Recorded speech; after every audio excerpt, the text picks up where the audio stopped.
আমার দ্বিতীয় বর্ষের ছাত্রীরা, আসসালামু আলাইকুম। তোমাদের সাথে গত ক্লাসে আমি পড়েছিলাম পরিপাকতন্ত্র।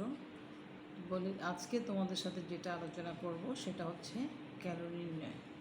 আসলে আমি তোমাদের রিভিশন হয়ে গেছে, তারপরও আমি আবার রিভিশন দিচ্ছি। এই জন্য প্রত্যেকটা যে সমস্ত অধ্যায়গুলো একটু কঠিন মনে হয় তোমাদের কাছে, সেগুলো আমি একটু আলোচনা করছি।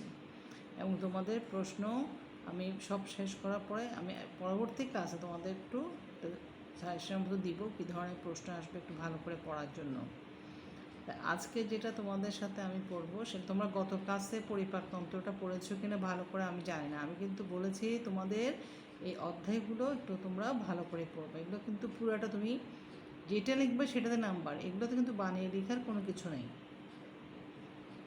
যেমন প্রথম অধ্যায়ে পরিবার সম্বন্ধে হয়তো বা তুমি কিছু লিখতে পারবে, যেমন যৌথ পরিবার, একক পরিবার, সুবিধা অসুবিধাগুলো লিখো, এটা তুমি নিজের থেকে লিখতে পারবে, কিছু নয়। কিন্তু এইখানে পরিপাকতন্ত্রের অধ্যায়ের মধ্যে তুমি কিচ্ছু বানিয়ে লিখতে পারবে না। এই যে শক্তি ক্যালোরি নির্ণয়, শক্তি চাহিদা নির্ণয়, এই অধ্যায়টা এটাও কিন্তু তুমি না বুঝলে বানায় লিখতে পারবা না। এটা তোমাকে পড়ে মুখস্থ করেই লিখতে হবে। সেই জন্য আমি অধ্যায়গুলোকে তোমাদের কাছে আমি আবারও রিভিশনে যাচ্ছি। তোমাদের কাছে কিন্তু আমি বলছি, তোমরা যদি এই অধ্যায় মানে সংক্ষিপ্ত সিলেবাস যেটা হচ্ছে মাত্র 7টা অধ্যায়, এই 7টা অধ্যায় যদি তোমরা ভালো করে না পড়ো, তোমরা যদি A+ না পাও, তাহলে তার কিচ্ছু করার নাই। প্র্যাকটিক্যালের চিন্তা মাথার থেকে ফেলে দাও। প্র্যাকটিক্যালও তোমাদের একদম কমাই দিচ্ছে। প্র্যাকটিক্যালও একদম কমাই দিচ্ছে। প্র্যাকটিক্যাল নিয়েও তোমার চিন্তা করার কোনো দরকার নেই। তোমার থিওরিগুলোই ভালো করে পড়া। এবং আমি এখন যে অধ্যায়গুলো তোমাদের বলছি সেই অধ্যায়গুলো তোমরা ভালো করে পড়বা। আমি আবারও তোমাদের সাথে বলছি, না পড়লে বানান লিখতে পারবা না। এগুলো কিন্তু তোমাদের আমি আগেও বলছি, বেশ কয়েকবার পড়ছি। এখন সংক্ষিপ্ত সিলেবাস হওয়ার পরেও কিন্তু রিভিশনে চলে গেছি, পড়া হয়ে গেছে। আমি আবারও পরীক্ষার আগে তোমাদের এই সিলেবাস, এই অধ্যায়গুলোকে আমি আলোচনা করছি। যেমন তোমাদের আমি গত ক্লাসে বলছি, তোমরা প্রশ্ন সিলেবাস দেখে দেখে ওখান থেকে বইয়ের প্রশ্ন বের করে করে তোমরা নিজেরা আনসারটা বের করো, তাহলে তোমার ভুলবা না। যেমন আজকে যেটা আমি পড়াবো শক্তি চাহিদা নির্ণয়, তো এখানে যদি প্রথম বলা হয় শক্তির ধারণা সম্পর্কে ব্যাখ্যা করো, এটা তোমার সিলেবাসে থাকলো। তাই তুমি এখানে ধারণা সম্বন্ধে ব্যাখ্যা করো বলতে শক্তি কী? শক্তি একটি অন্যতম ক্ষমতা যার দ্বারা কাজ সম্পাদন করা যায়। খাদ্য গ্রহণের ফলে মানুষের দেহের তাপশক্তি উৎপন্ন হয়। আমরা জানি যে খাদ্য না খেলে আমাদের শরীর দুর্বল হয়ে যায়। খাদ্য গ্রহণের ফলে আমাদের শরীরে তাপশক্তি উৎপন্ন হয় এবং এই শক্তির দ্বারাই মানুষ কী করে, যে কোনো কাজ করতে সক্ষম হয়। আচ্ছা, তো এই কাজ শক্তির মাধ্যমেই। আচ্ছা, তাহলে এখন এই শক্তি সম্পর্কে তুমি একটা ধারণা পেয়ে গেলে না? সেটাই। এইভাবে যদি তুমি প্রত্যেকটা অধ্যায় বের করে করে পড়ো, তাহলে কিন্তু তুমি আর ভুলবা না। তোমাদের কাছে যথেষ্ট সময় আছে, তোমাদের পরীক্ষাও কিন্তু আরও সময় পাচ্ছ তোমরা। সেই জন্য প্রতিটা সাবজেক্ট তোমরা ভালো করে এভাবে প্রশ্ন থেকে দেখে দেখে বের করে আনসার করে ফেলো, দেখবা আর ভুলবা না। তারপর যেমন শক্তির প্রয়োজনীয়তা, জীবন ধারণের জন্য শক্তির প্রয়োজন। শক্তি প্রধান দুটি কারণে একজন মানুষের শক্তি প্রয়োজন। একটা হচ্ছে কি, দেহের আভ্যন্তরীণ কাজকর্ম করার জন্য, যেমন শোষণ, রক্ত সঞ্চালন, জারণ, বিজারণ, এনজাইম তৈরি, হরমোন নিঃসরণ, এগুলো প্রত্যেকটার জন্যই আমাদের কি শক্তি প্রয়োজন হয়। এবং একটা হচ্ছে শারীরিক পরিশ্রম, অন্যান্য কাজের জন্য, যেমন চলাফেরা, অন্যান্য কাজ, পেশিগত কাজ, সবগুলোর জন্যই আমাদের শক্তি প্রয়োজন হয়, তাই না? শক্তির পরিমাপটা কিভাবে করব আমরা? শক্তি পরিমাপের জন্য একক ব্যবহার করা হয়, তাকে বলা হয় ক্যালোরি। শক্তি পরিমাপের জন্য যেটার মাধ্যমে শক্তি নির্ণয় করা হয় তাকে আমরা বলি ক্যালোরি। ক্যালোরির মাধ্যমে একটা শক্তি নির্ণয় করা। এই 1 কিলোগ্রাম পানির তাপমাত্রা 1 ডিগ্রি সেন্টিগ্রেড বৃদ্ধি করতে যে পরিমাণ তাপের প্রয়োজন হয় তাকে কিলো ক্যালোরি বলা হয়।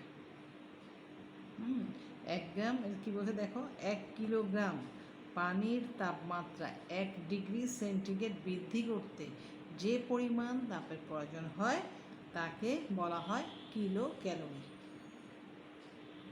তোমরা এখন বুঝতে পারছো কিলো ক্যালোরি কী। আচ্ছা, তাকে বলা হয় ক্যালোরি। তাহলে শক্তির শক্তিটা কি বললাম, শক্তির জন্য আমাদের দুইভাবে মানে শক্তিটা প্রয়োজন দুইটা কারণে। দুইটা কারণ বললাম কি কি, একটা হচ্ছে আমাদের দেহের আভ্যন্তরীণ সব কাজ নেওয়ার জন্য, যারা শোষণ, রক্ত সঞ্চালনের জন্য আভ্যন্তরীণ যে কাজগুলো কি হচ্ছে সেটার জন্য একটা শক্তির প্রয়োজন হচ্ছে। একটা হচ্ছে আমরা হাঁটা চলা খাওয়া দাওয়া করতেছি এটার জন্য। দুইভাবে আমাদের দুইটা কারণে আমাদের শক্তির প্রয়োজন হয়।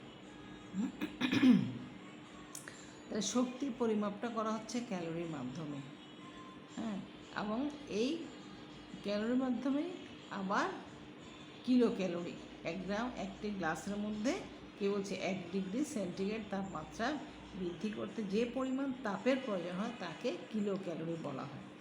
আচ্ছা, তাহলে শক্তির চাহিদা নির্ণয় করার সময় আমাদের কী কী করতে হবে? শক্তির চাহিদা আমরা নির্ণয় করবো, সেগুলোর মধ্যে কি একটা হচ্ছে মৌলিক বিক্রিয়া, শারীরিক পরিশ্রম, খাদ্যের অভাব, এটা প্রত্যেকটার মধ্যে আমাদের দরকার হয় শক্তির চাহিদা।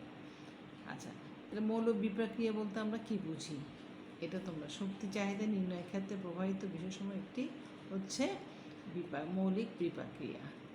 যেমন একটু বলছি কি, শোষণ, জারক, সংশ্লেষণ, ভাঙ্গন, শরীরে অভ্যন্তরীণ কাজ করার জন্য যেগুলো উৎপাদন করা সেগুলো হচ্ছে আমাদের মৌলিক, এগুলোকে আমরা মৌলিক বিক্রিয়া বলতে পারি। আচ্ছা, তাহলে তোমরা দেখো এই যে শোষণ কীভাবে একজন ব্যক্তির থেকে মানে ব্যক্তির শক্তির চাহিদা কীভাবে আমরা বের করব, আমাদের শক্তির চাহিদা নিয়ে, যেমন তোমাদের হয়তো আসতে পারে একটা গর্ভবতী মায়ের শক্তির চাহিদা নির্ণয় করো, একটা রিক্সা চালকের শক্তি, সবার মধ্যে একজন কিশোরীর দৈনিক শক্তির চাহিদা নির্ণয় করো। প্রত্যেকেরই কিন্তু আলাদা আলাদা ভাবে শক্তি চাহিদা বের করতে হবে। কারণ কি, প্রত্যেকের বয়স আলাদা, প্রত্যেকের শারীরিক গঠন আলাদা, সব কিছু আলাদা। তাহলে আমরা কীভাবে বের করব? তাহলে আমরা একজন ব্যক্তির শক্তির চাহিদা বের করার সময় কী করতে হবে, ব্যক্তিগত প্রত্যেকের আলাদা বলছি আমি।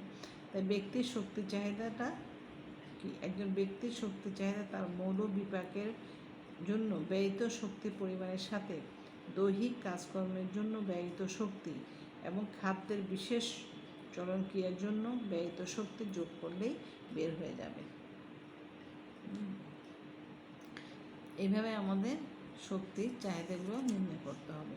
তো তোমাদের এই শক্তির ক্যালোরির মধ্যে যেটা বললাম আমি, খাদ্যের প্রভাব, তারপরে দেহের বর্ধন, তারপর শক্তির চাহিদা মৌলবিপাকে প্রভাবিত কীভাবে হয়, দেহের আয়তন, দেহের গঠন, লিঙ্গ, হরমোনের ক্ষরণ, দৈহিক অবস্থা, দেহের উচ্চতা, জলবায়ু সব কিছু মিলাই কিন্তু আমাদের মৌলবিপাকে হারটা নির্ণয় করতে হবে।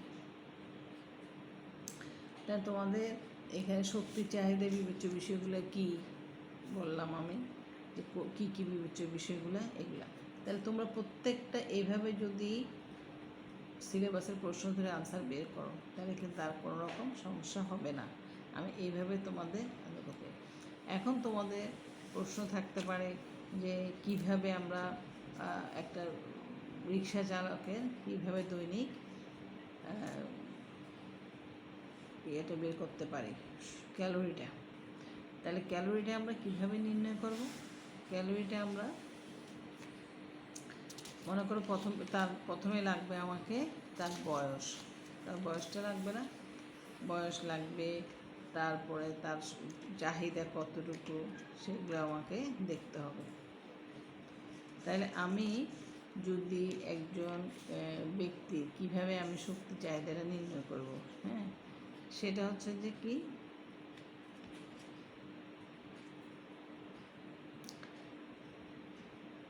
মনে করো একজন 60 কেজি ওজনের একটা মহিলার দৈনিক খাদ্যের একটা চাহিদা কত ক্যালোরি তার প্রয়োজন হবে সেটা আমি নির্ণয় করতে হবে। তাহলে আমাকে প্রথমে কি করতে হবে, মৌলিক বিক্রিয়ার জন্য একদিনে ক্যালোরি যদি 60 হয় তাহলে এখানে 60-এর সাথে আমি একদিনে 24 সাথে গুণ দিয়ে আমি 1296 কিলো ক্যালোরি বের করলাম। তাহলে 24 ঘন্টা একজন প্রাপ্তবয়স্কের যে ওজন, প্রতি ঘন্টায় 9 ক্যালোরি তার শক্তি দরকার। তাহলে এই দুইটার মাধ্যমে আমাকে 1296 সাথে আমি কত পার্সেন্ট পাচ্ছি, তার 75 × 1000 কিসের 75টা আসছে কোত্থেকে? 24 ঘন্টার মধ্যে প্রাপ্ত 60 কিলোগ্রাম।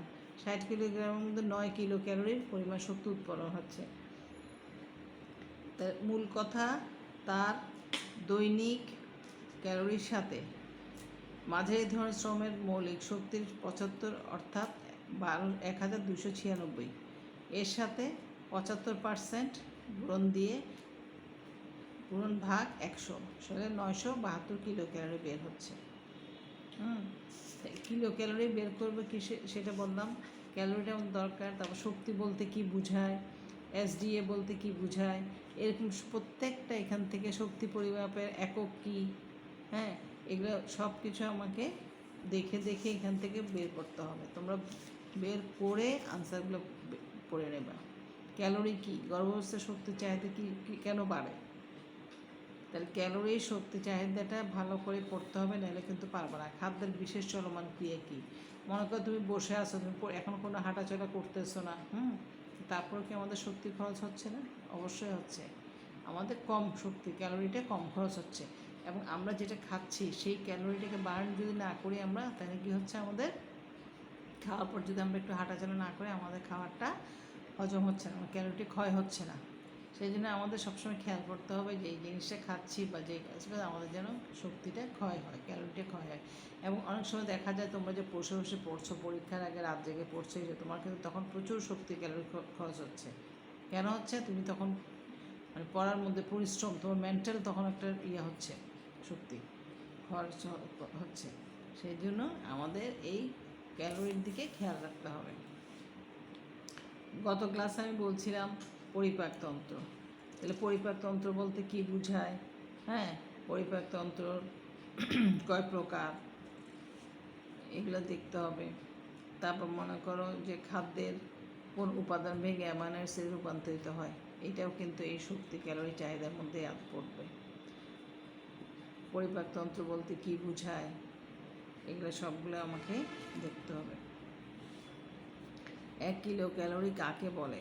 একটু আগে আমি বলছি না যে 1 কিলো ক্যালোরি বলতে আমরা কি বুঝি, হ্যাঁ, থাইরয়েড গ্রন্থির সাথে মৌলবিপাকে কীভাবে প্রভাবিত হয় আলোচনা করো।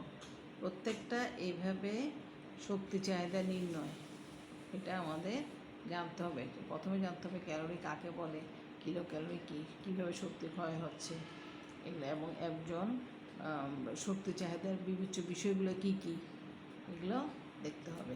তাহলে ক্যালোরি চ্যাপ্টারটাও তোমাদের বললাম আমরা আগামী ক্লাসে, এরপর ক্লাসে পরীক্ষার আগে করে তোমাদের আমি প্রশ্ন সংখ্যা নিয়ে আলোচনা করব। তাহলে আজকে তোমাদের 2টা অধ্যায় হয়ে গেল। এর পরবর্তীতে আমি কোনটা অধ্যায় পড়ব সেটা তোমাদের সাথে আমি পরের ক্লাসে আলোচনা করে নিব। তো তোমরা এই পড়াগুলো কিন্তু এখন যেটা বলছি সেটা তোমরা ভালো করে একটু পড়ে নাও। শক্তি চাহিদা নির্ণয়ের মধ্যে কিন্তু প্রথমে কি বললাম, শক্তি সম্পর্কে ধারণা দাও, শক্তি কাকে বলে, ক্যালোরি কাকে বলে, কিলো ক্যালোরি কাকে বলে, তারপর শক্তি চাহিদা নির্ণয় বিবেচ্য বিষয়গুলো কী, হ্যাঁ, এগুলো তোমরা দেখবে। তারপর চাহিদা নির্ণয় বিষয়গুলি ব্যাখ্যা করো, কীভাবে আমরা চাহিদা নির্ণয় করব। কিন্তু বললাম না, এটা বয়স, তোমার বয়স একরকম, আমার বয়স একরকম, একটা রিক্সা চালক আবার কাজের উপরও ভিত্তি করে, কঠিন কাজ, হালকা কাজ, ভারী কাজ, এগুলো বলছি না, এগুলো দেখতে হবে। তাই সব দিক চিন্তা করেই আমাদের ক্যালোরির চাহিদা নির্ণয় করতে হবে। ঠিক আছে, আজকে এতটুকুই থাকলো। সবাইকে আল্লাহ হাফেজ।